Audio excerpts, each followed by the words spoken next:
Executive Director of Makati Business Club. Welcome to Beyond the Ballot, Media and Information Post-Elections.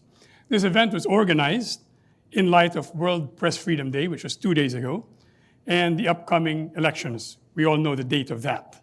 We are pleased to be joined by our partners, the Center for International Private Enterprise and the British Embassy, at our first ever live event in 2 years.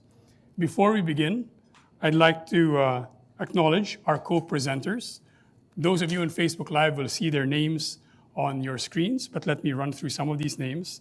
The Ateneo de Manila School of Social Sciences and Department of Communication, the Ateneo School of Government and the Ateneo Policy Center, the De La Salle College St. Benilde School of Diplomacy and Governance, the De La Salle University Jesse Robredo Institute of Governance, the UANP School of Law and Governance, University of the East, UERM Medical Center, and the UP College of Social Sciences and Philosophy. As we've told the audience here, this is a two-part event today. The first part is a panel discussion broadcast on Facebook Live. The topics will be media freedom, freedom of information, disinformation, and something we call digital democracy. For those on FB Live, if you have questions, please send them in and we'll try to include them in the discussion. After the panel discussion, after we say goodbye to the FB Live audience, the discussion will continue with our live audience here in this room, made up of partners and other stakeholders in these causes. We have an excellent panel today, and I will sit down and introduce them shortly.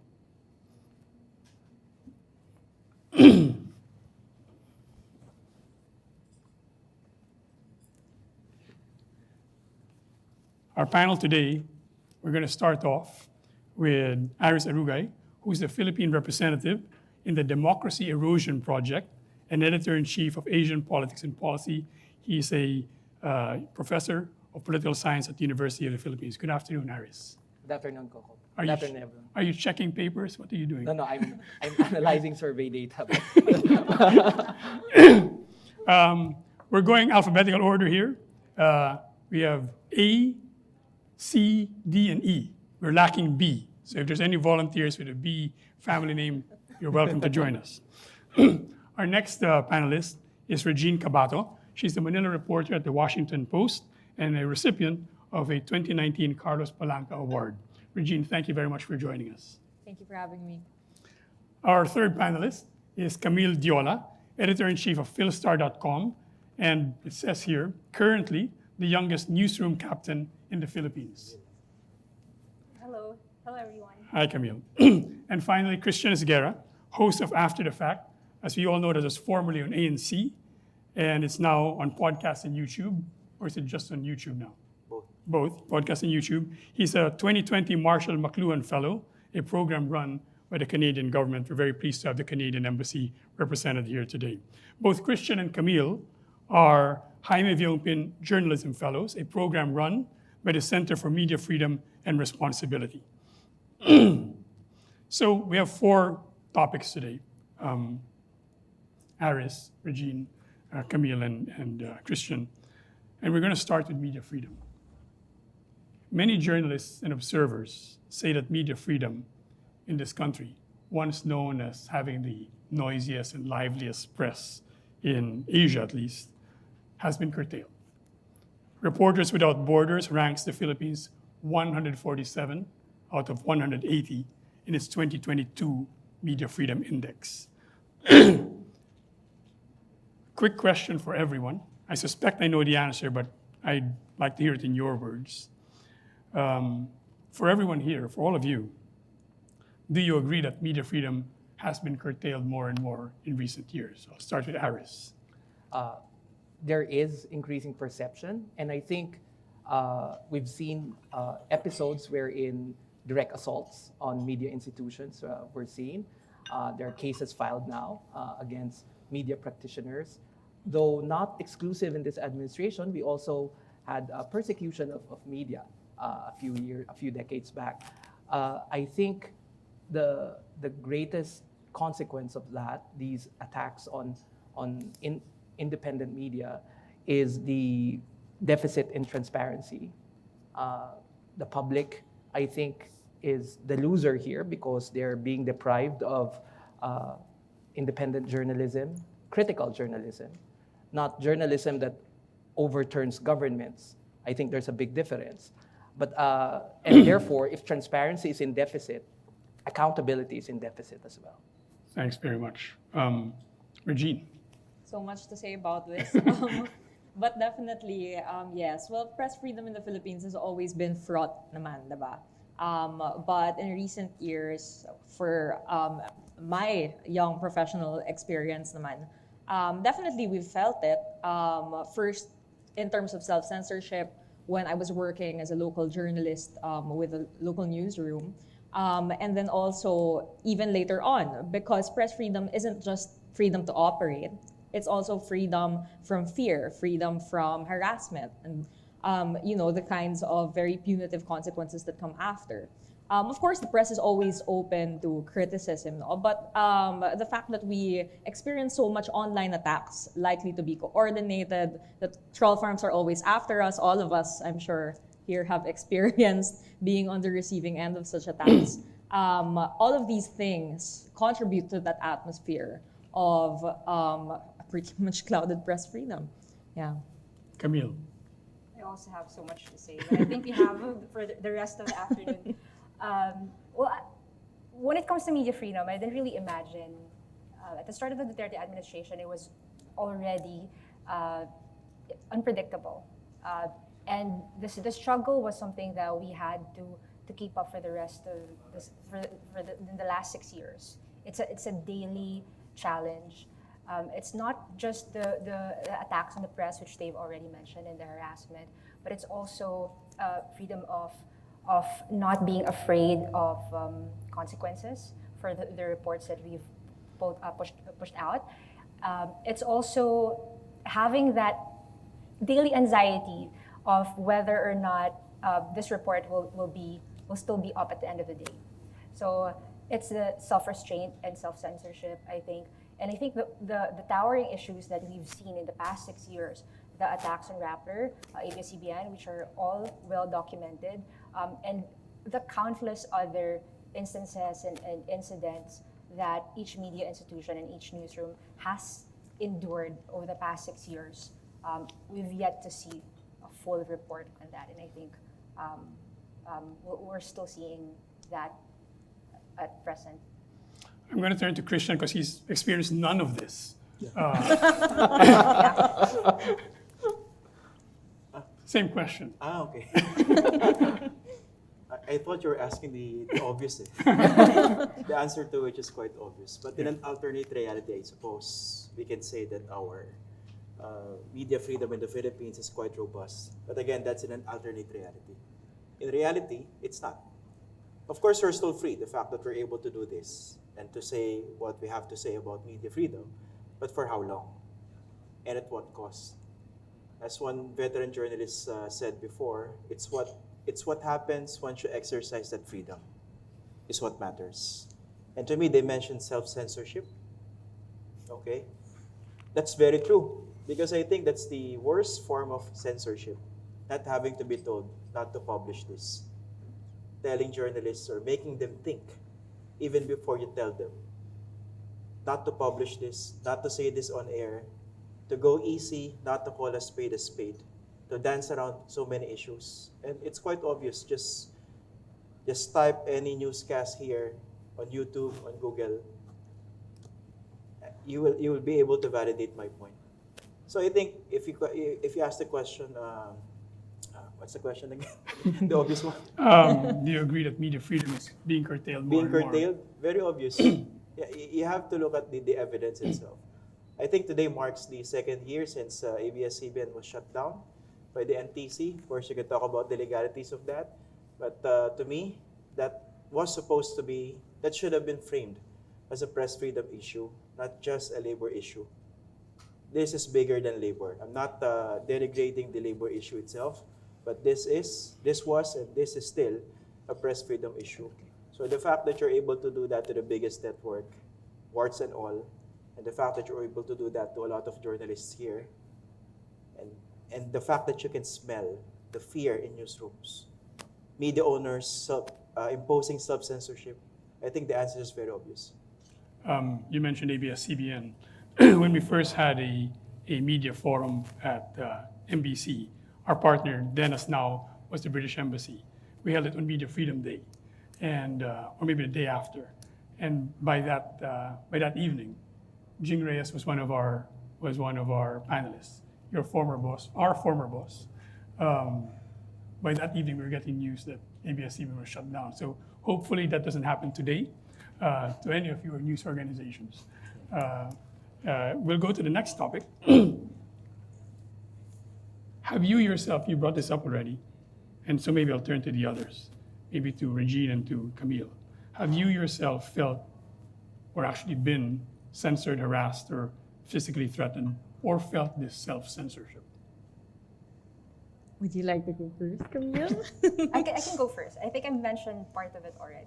We're talking about self-censorship, but I'll go to the harassment first.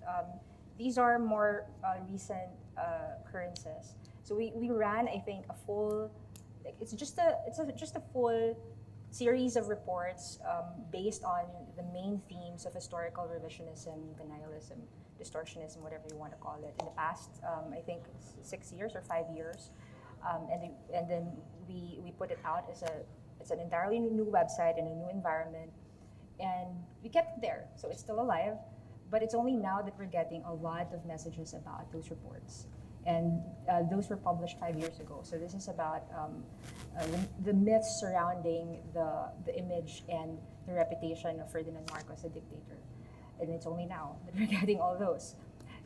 And of course, the comment section, we could see how fractious the comment sections are. It's not just individual journalists that they're targeting there. It's also the subjects. By making those comment section open to everyone, it's also an attack on that platform itself. It's less healthy, it's less informative, because whatever we report, the comments are already downplaying the report, if not denying it altogether. So that's for the online attacks. Now for the self-censorship, I think it's something of a given for every newsroom to practice some sort of restraint, especially around key figures in government, senior officials like that. I think it's natural for each newsroom to have a list of sacred cows, right? Did they teach that in journalism school? Yeah, I think so. But they did describe how much and how long the list would be. But in the past 6 years, that list just grew. And it's something of as I said, it's a daily struggle to kind of walk around eggshells around that, report around the issues, trying to give the full picture to the public as much as we can. But of course, there's that list, whether or not it's written or it's just something that we know. It's very real.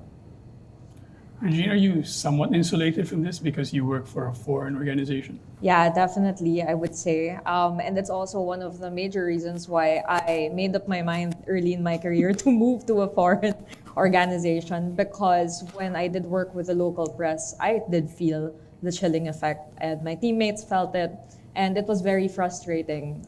We weren't paid enough, to be honest, to be putting up with that on a regular basis.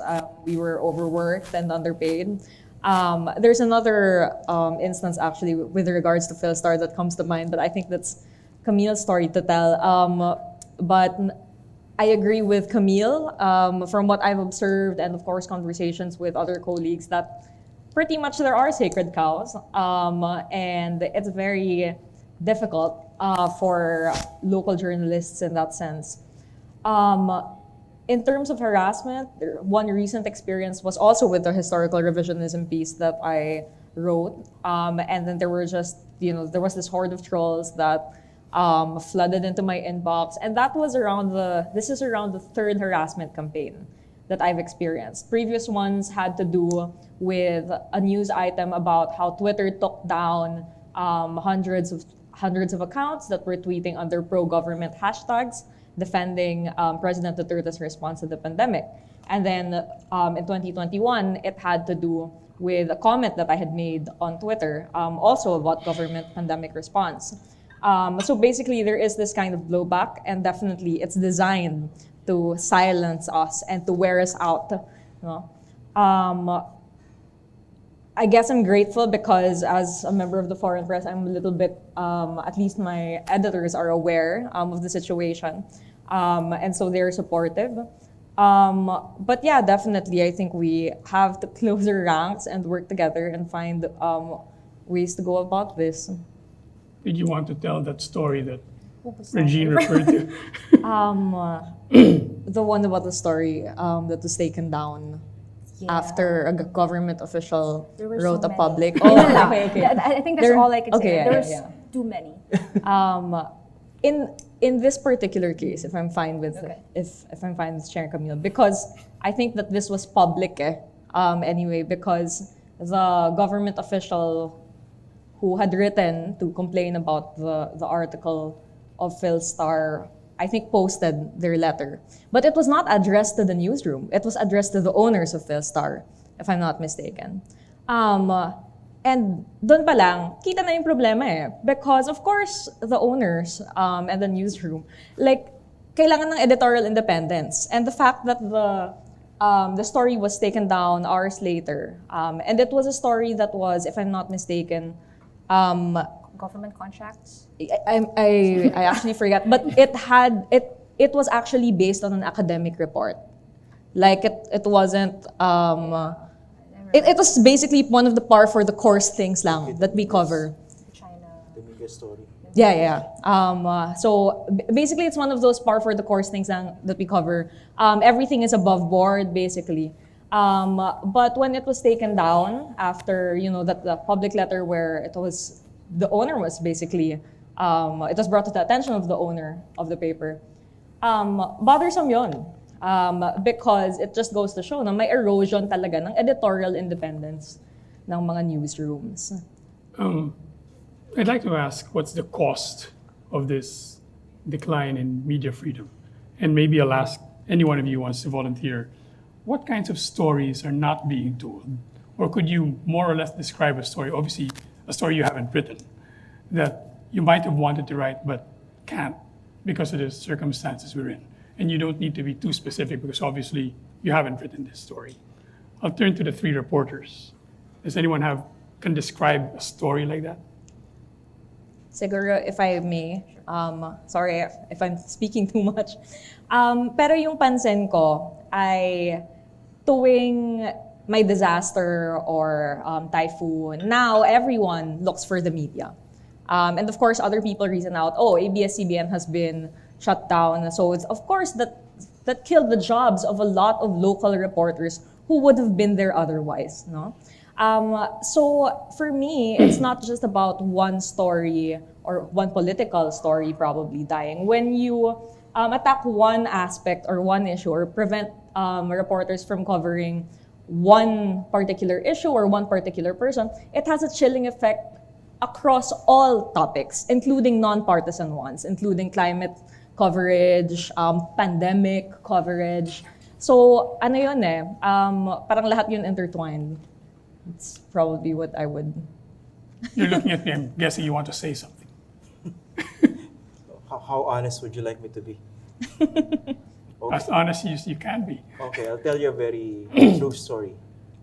At the height of the franchise issue of ABS-CBN, I was the designated reporter to cover the House hearings, anything that had to do with the franchise renewal application of ABS-CBN. And then when I was assigned to that was a very important issue as far as the owners were concerned, because they were also doing some sort of dealing or negotiation with the powers that be, and I understood that. So when I got that assignment, the first thing I asked my editor was, how free would I be? Would I be allowed to be a journalist here? The fact that I needed to ask that tells you that there's something wrong intrinsically. So I was told, just go about it as a journalist. So the first story I wrote was about the legal options of ABS-CBN if the franchise was ultimately rejected by the House panel. After I filed that story, it wasn't published, it wasn't uploaded, because the word that reached me I'm trying to do some language engineering here. The word that reached me was it might antagonize the members of the panel. So that's a concrete illustration of the sacred cows that they were talking about earlier. Who are the sacred cows? Alan Peter Cayetano, Senator Bongo, Harry Roque, Rodrigo Duterte. There were certain people who were fair game, who could be criticized, as if criticizing these people was just the end goal. It was not really a matter of criticizing them. It's a matter of raising the issues against these people. If you notice, the NTC was allowed to be somehow put to task at that time. But how about the others who were actually also enablers? So that was an example of how much effect that kind of climate had on that. So yeah, there are also a lot of stories that I can tell, but I'm going to stop there. Let's assume that the next president isn't necessarily friendly to press freedom. What can the media community, what can civil society, what can our other organizations do to help protect, defend, or even advance media freedom? I'll start first with Harris. Right. When you said that the premise of the question is that if there's an unfriendly government, but I was really hoping that the new administration, I assigned a book in my democracy class in the university, and the title of the book is The Self-Restraining State. I think what we've seen is that this retreat of press freedom is because a government has wantonly exercised power without restraint. So long as it's allowed in the legal way, but we've seen governments in the past that has the same powers, but who have refused to exercise them or even misuse and abuse them. So for me, the first step to somehow getting this media freedom back is to pressure the state that it's not just because the law is silent or that there is freedom to do this, that you have or you could do this. So therefore, but if you're going to have a highly challenged political atmosphere, Philippine democracy, what's left of it, I think its true essence is not with politicians. It has always been with civil society and the people. So a resurgence of vigilance from the public sphere, I think it's important. We've all been immobilized for the past few years by this erosion of democracy, by the pandemic. But I think we're seeing glimpses that the energy of civil society and Filipinos, just like the law of physics, it can neither be created nor destroyed. It can only be transformed. That's a good note to end with before we go to the next subject. And that subject is freedom of information. Over 100 countries have a freedom of information law that allows citizens to ask for government records, and if they don't get them, the agencies or officials involved can be penalized. In the Philippines, a bill was first filed in 1987. 35 years later, we still don't have a law. President Duterte signed an EO, but that's not the same as a law. MBC has been the business sector lead in the FY coalition for more than 10 years. The last 2 years with the support of Center for International Private Enterprise, which is co-hosting today's forum. Question: we probably all agree that a law is better than the EO. Is there a way, from your experience, assuming you've used it, to improve the EO? And this can be a quick answer, yes or no, or how to improve it. Have any of you used it? I think we've had stories that required freedom of information requests. But first, I would want to commend the team behind it. I think they've put a lot of effort in developing that system, that journalists have a mechanism to access the information that you wouldn't be able to access otherwise. But I think it's not, this is not something new, this is suggestions I'm about to make. But first, of course, we have to address the delays. The delays depend on the offices and the agencies the requests are directed to. So some agencies are very enthusiastic about about the requests, but some aren't. Some would take months, if at all. And maybe one thing that we could do to address that, perhaps, well, I think some PCOO members are here, and maybe they've already considered this. They could collect or perhaps have a map of all the requests in similar agencies, and somehow have an idea of which agencies, have a list of which agencies are usually the targets of these requests, and then just somehow foster that culture of regular releases of information. Many of the requests, I think, based on my observation, don't even need to be requested if only they're already made available. So some are just somehow information about how many tourists have arrived in the Philippines and from which countries, but even that kind of simple information is not present. So I think the success of any FOI policy would depend on the kind of culture it fosters. If it has enabled and facilitated the government to have that culture of transparency and having that regular mechanism, regular system of releasing information that are crucial to policymaking, but at least we can have a basis for our reports on the data and information behind the policies that they roll out. So it's really the culture. Could I ask Regine and Christian, is there a dream story that you would pursue if you knew it would be much easier to get information? I can't think of one particular story now, but I think the kind of pressure and attacks on media that has been pervaded over the past several years. This is one big story that needs to be told, in all honesty and frankness, with no dancing around. But speaking of FOI, I'm seeing Undersecretary Chris Ablan. We have to give him credit, and in all honesty, he did a good job there in promoting that FOI EO. And we know the struggle in Congress. In particular, the problem is with the House of Representatives, not the Senate, because on at least 2 occasions, the senators approved it. But it's always in the House of Representatives that it gets killed because of that insertion that many of our congressmen have been trying to do, the right of reply provision, which is supposed to be a different issue and should not be considered in the first place. So that's one good point that Camille mentioned, culture. So even if you have a good FOI executive order, it has a lot to do with the culture. For example, you're a politician, you enter an office of a politician, you could sense that they're very restrictive and secretive. Automatically, they would look at the journalist with suspicion. When I was still doing beat reporting, I could sense that.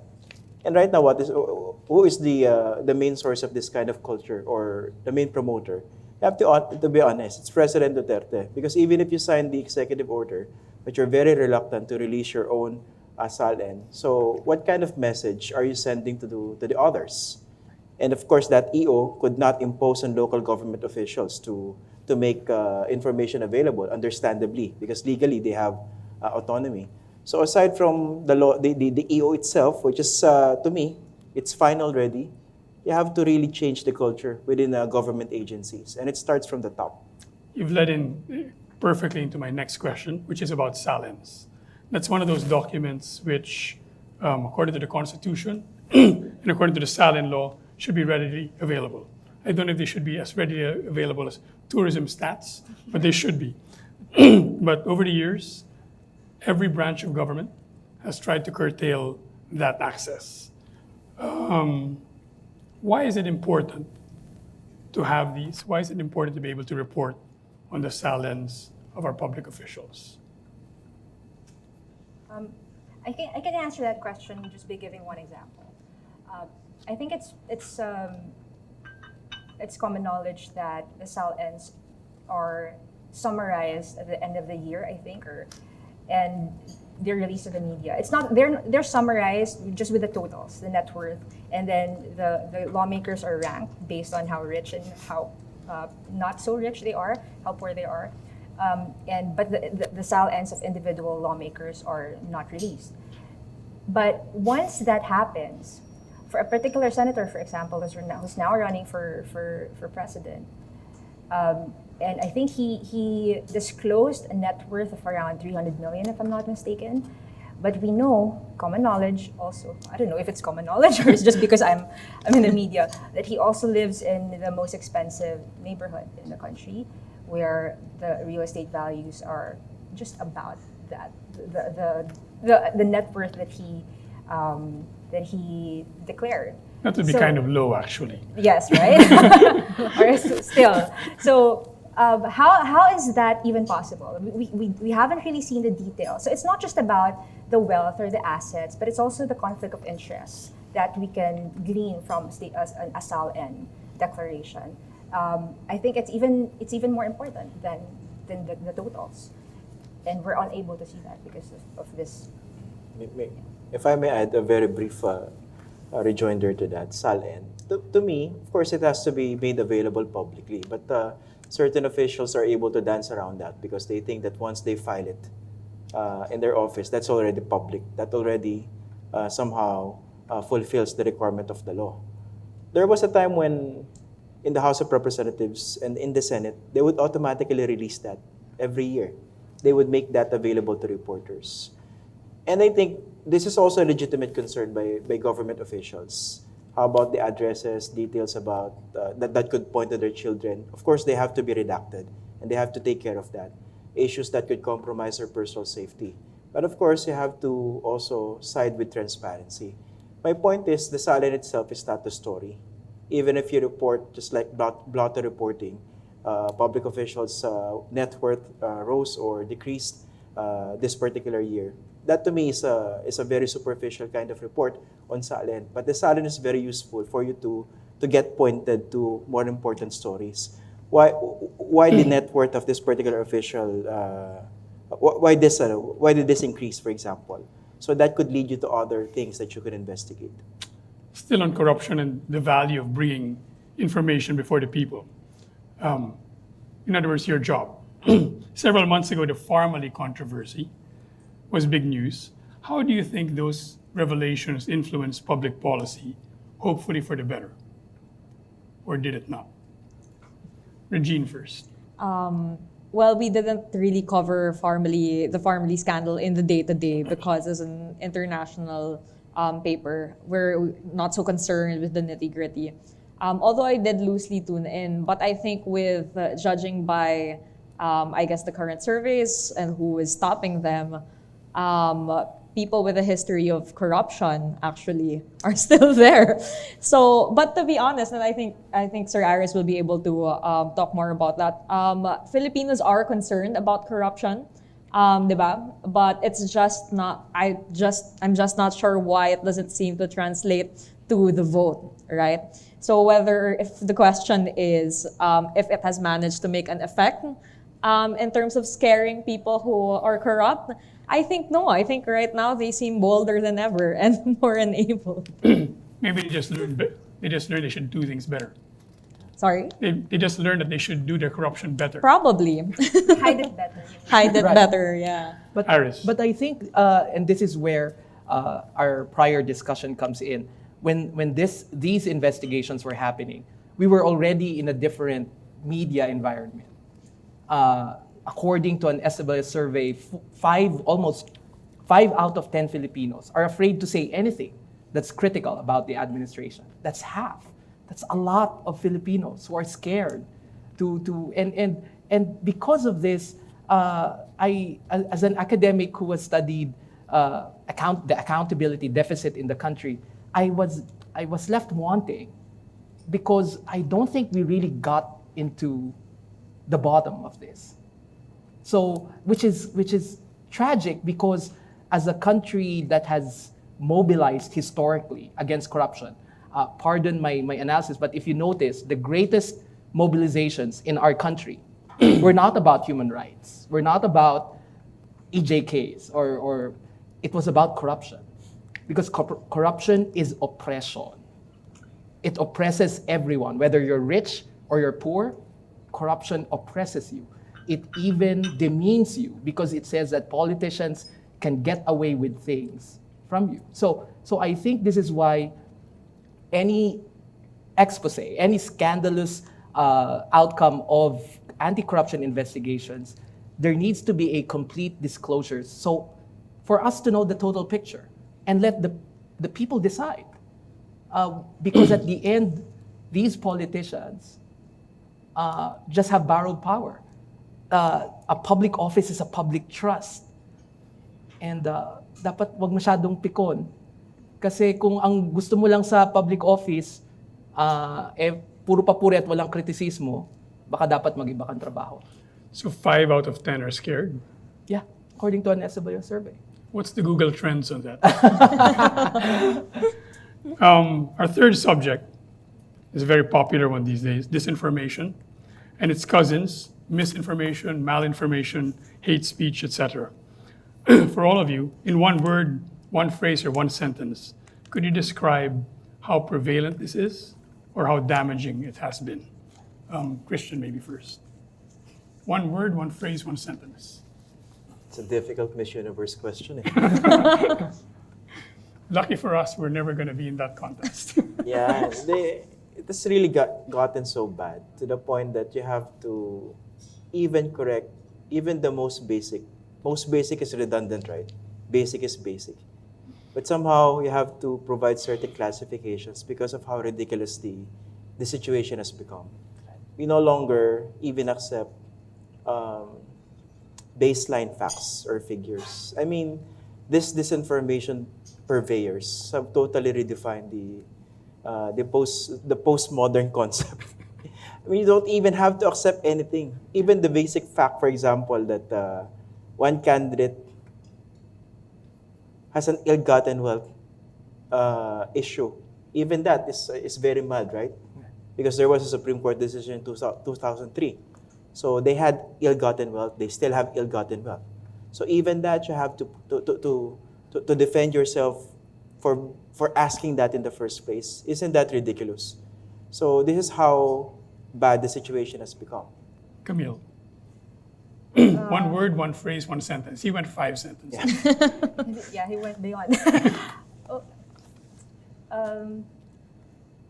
Maybe I'm afraid of disinformation. I think this is a very important. Everyone would agree this is an important elections. It would also spell whether or not disinformation machinery has succeeded in electing another leader. Of course, it's added onto that as the traditional political machinery, but it has become even the democratic space is no longer that. It's no longer the environment we're in. We could get insights that would inform policy and inform our own decisions about ourselves. It's no longer that. I'm even afraid because we may be losing audiences to this disinformation system. We've seen traces of that. And once they're already well funded, they're already so robust. But if they sway a larger fraction of the audience toward their side, I don't know what would be left. Would the mainstream media organizations that uphold the traditional journalistic standards, would we be sidelined? How about the younger generations? Would we be seen as walking dinosaurs who have alternate truths from the reality that they're seeing? I'm very intimidated by this machinery. Regine, you recently wrote an excellent story on disinformation in the Philippines, where observers said it's here to stay. So let's accept that. I'm not saying we should, I'm just saying. Once the election is over, can we expect it to decrease significantly, or will it be maintained or even increased? Well, definitely that'll depend on who is elected, right? But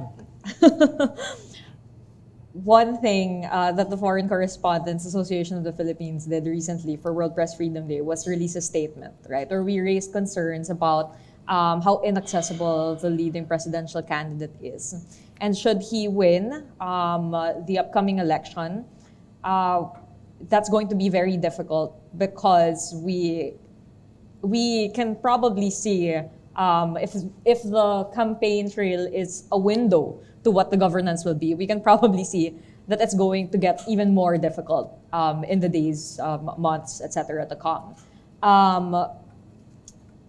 What we can expect probably in that situation is that a lot of vloggers, propagandists, social media influencers are going to get more institutional backing than what they currently have under the status quo. And one thing that I have been mentioning to interviewers from abroad when they ask about the situation here is that the pro-Marcos machinery actually online is a lot more sophisticated. It's a lot slicker than the pro-Duterte machinery. They were on TikTok first, and we can probably expect them to continue innovating, and it will make things harder for journalists.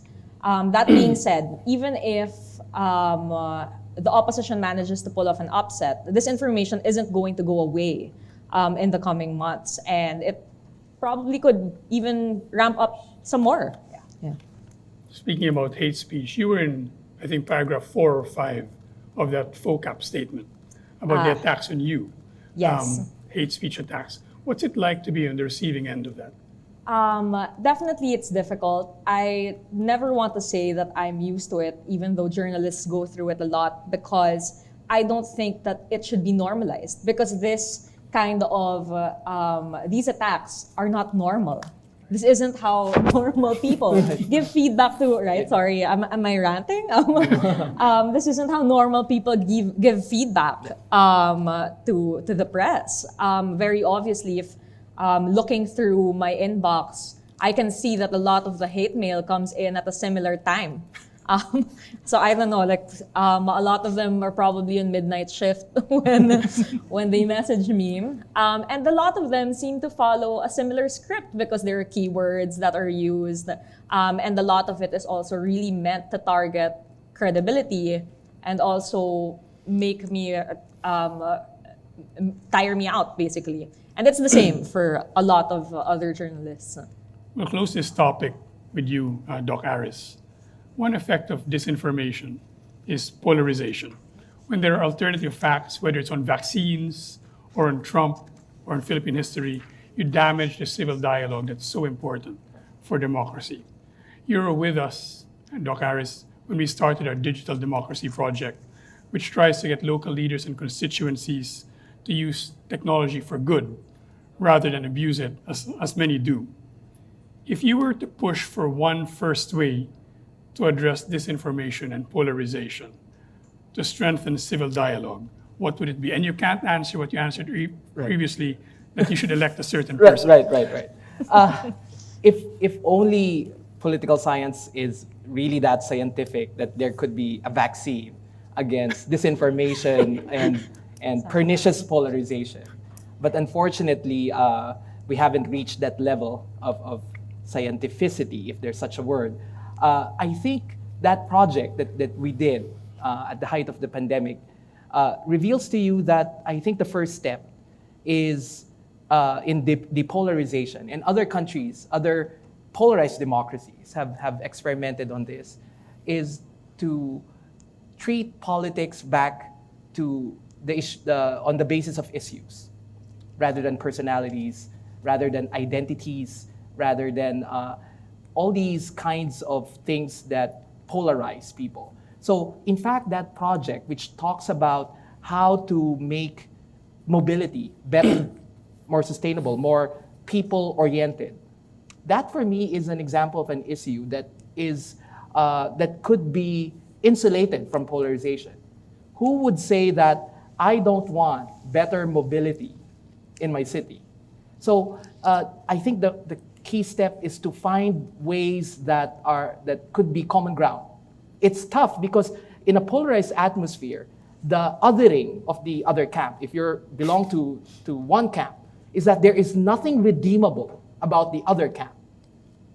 And that's the default setting. And this is why I will not engage in dialogue with you, because there's nothing common to us. But if there's nothing, then why are we a republic? Why are we one body politics? So I still have faith that there is still things that could be commonly discussed in a civil manner, because we all want the same things. We all want a better country. We all want better governance. We all want better leaders. So vote wisely coming May 9th. I said you can't give that answer. I can't. It's coming out of my ears already. I was actually going to ask all of you to try to end on a positive note. Doc Aris has already done it. Could I ask each one of you in turn, if you were to leave our audience, both here in the room and watching us on FB Live, with a takeaway, hopefully positive, to walk away from this discussion with, what would it be? And I'll begin with Regine. All right. I think one interesting thing, having monitored the current People's Campaign, but I'm saying this from a non-partisan perspective, of course. We all are. Right? Is that it's very interesting to see a lot of creatives, a lot of young people coming out to really fight for what they believe in, coming up with creative content that goes up against disinformation. I'm wondering how we can channel that kind of energy into trust for the press, into restoring the damage that has been done to our institution. I think that one thing that we need to do definitely in the media industry is to empower our young workers who have a grasp of new platforms on social media, new languages, that we also have to innovate. And we also have to protect them as well. So maybe one other thing that would be my appeal to the people probably in this room is to help journalists in terms of digital security, help us in terms of setting up infrastructure which will better be able to protect us from the attacks and harassment that come our way. Thanks. Camille. So positive note. I know we've been talking about this maybe among ourselves or with our families, that many of us are hoping for a miracle in the next few days. And it is maybe a first-class miracle even. But for me, whether or not that end goal would happen for many Filipinos, I've already seen a miracle. In the past 6 years, those were, I guess, most challenging, some of the most challenging years in journalism. And we've seen how many issues, for example, the killing of Kian de los Santos, the teenager, caught in the drug war, for example. And we thought that would be the tipping point. So people we swung from, say, anger, frustration, and then apathy, and then jadedness, especially at the height of the pandemic, to this one, a mobilization that is proactive, dynamic, creative, that has turned a campaign of an opposition leader around from the ground up. And so when we say, have we failed? I mean, look at this. Maybe we haven't. We haven't failed completely. There's still that. And how when the volunteerism kicked in, what was the campaign that started, the opposition leaders campaign started with some failed many, say, they were creating memes about the vice president, it didn't work. They were creating TikToks, it didn't work. But when the volunteerism kicked in, it was very organic. She became the muse of, I don't know, art, music, street art even, poetry. And again, we're non-partisan here, but to turn a campaign around against a machinery that is traditional, LGU-driven, politics, money, and also it's very interesting to see how this effort could counter, if not, pose a real challenge beyond the elections to traditional, even vile politics. Siguro if I could add lang to that, no, to kind of sum up, the current disinformation atmosphere kasi that we're seeing, it's been a years long, even decades long well-funded, well-planned, deliberate project. On the other hand, one interesting thing is that the opposition campaign has really been on the receiving end of the attacks from that disinformation campaign.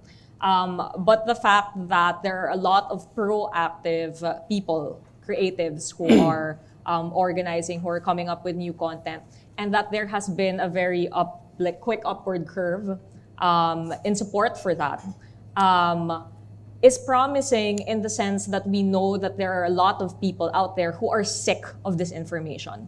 So we know that the current disinformation sludge pile that we live in, hindi siya sustainable for the public. And there are people out there who are sick of it and who will not stand for it. So yeah. Christian, I see your personal Facebook page where you're all love and light. So I'm sure you're capable of ending on a positive note for us today. Try to be positive, but okay. I think as a journalist and as an educator, I would like to somehow seize the opportunity to somehow remind people that let's take opportunities as opportunities for teaching and learning. And we have to invest a lot in our schools and our youth. For example, if you look at the figures of the number of first-time voters who registered, a big part of me, despite what the surveys say, a big part of me is still a believer that why would you go through that lengthy process of registering your name just to be able to vote? Exactly. When in fact your choice would be a thief. Again, I'm not referring to any particular candidate. But my point is, we talk about values that Filipinos are supposed to hold dear. Why would you choose someone who would run away with your money, right? So that gives me hope. And I think it's also, speaking of teaching and learning, we have to, I don't know how to do this, but this might sound too academic, to make people better understand. It's very difficult, the problem really. Even if you want to keep people away from a personality-centered politics, you have to fix the political party system in the Philippines. It's nonsense. It's BS, our political party system in the Philippines. So in this case, what do? So you have to really invest in the youth and tell them that our vote on Monday, will be an investment in our leaders and in our future. Let's face it, even if you select the leader who you think is the good one. I'm not referring to Jay Verhesito. I mean, if you think your choice for president is the non-thief, don't expect things to get better right away. Right. Because you have to understand that if I were the voter, and I will be voting on Monday, I would look for that leader who has a good understanding of institutions in the Philippines.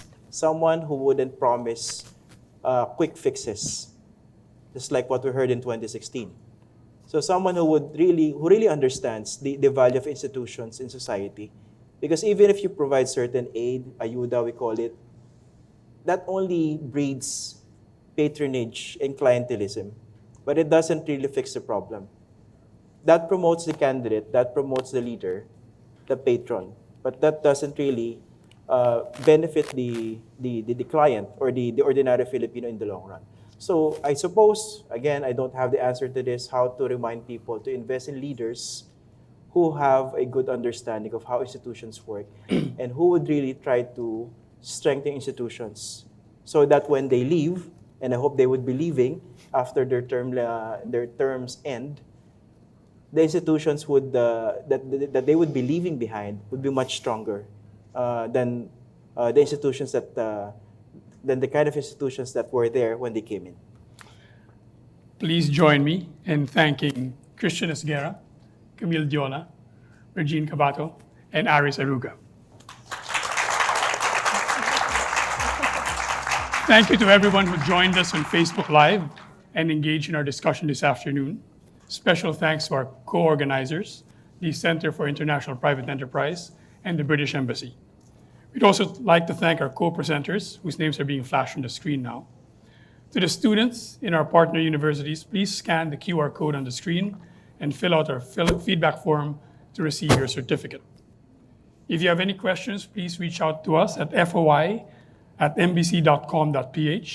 You may also check out our website, mbc.com.ph, or our Facebook page, Makati Business Club. This has been Beyond the Ballot, Media and Information Beyond the Elections. stay safe, and as everyone said here, vote wisely. Thank you very much.